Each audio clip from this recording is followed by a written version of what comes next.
चले जाएंगे। इसलिए संतों इशारा किए हैं, संत भगवान इशारा करते कहे हैं, सोने लागे पिया मोरा बरानी रे पाई, सोने लागी बलम हवे बड़ा उतपाती, हवा के सुता के भुरिया चली जाला छाती। अभी इस शरीर में सेंट साबुन लगाते हैं, इतना मान सम्मान होता है, ये प्राण निकल जाएगा। इस शरीर को मट्टी में घसीटते हुए न जाने कहां किस चौक पे जिस तरह चोर को बांधता है उसी तरह इस शरीर को बांध दिया जाएगा। और इस शरीर के साथ क्या दुर्दशा होगी वो सब लोग जानते हैं। इसीलिए संतों ने इशारा किया,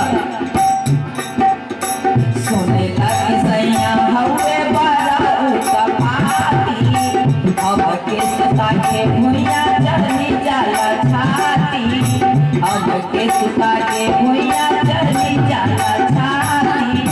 देखी है उनकाई नामा, देखी है उनकाई नामा, नैहर के तुम्हारी संग ही लेके जाए ना, संग ही लेके जाए ना, जहिया का बनरे कराए, संग ही लेके जाए ना, जहिया का बनरे कराए, संग ही लेके जाए ना।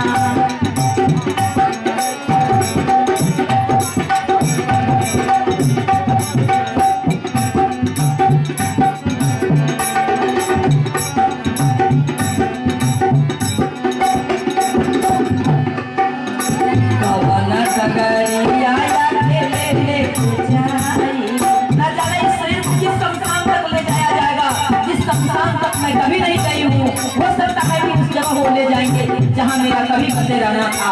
इसलिए संतों ने इशारा किया,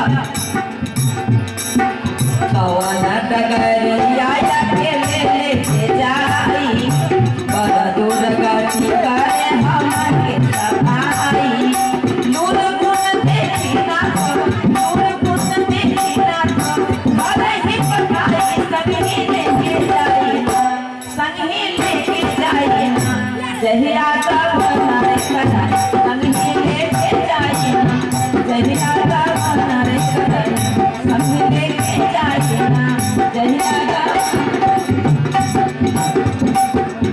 लाले लाले डोलिया पर लगा ओ हरवा, राम राम बोली बोल चले सब लोग, लाले लाले डोलिया पर लगा ओ हरवा, राम राम के बोली बोल चले सब हरवा। इधर बुला इधर बुला खूब चिल्लाई, संग ही लेके जाए ना, संग ही लेके जाए ना, जहिया का बनरे कराई, संग ही लेके जाए ना, जहिया का बनरे कराई, संग ही लेके जाए ना। भाई दास मोरा माई, भाई दास मोरा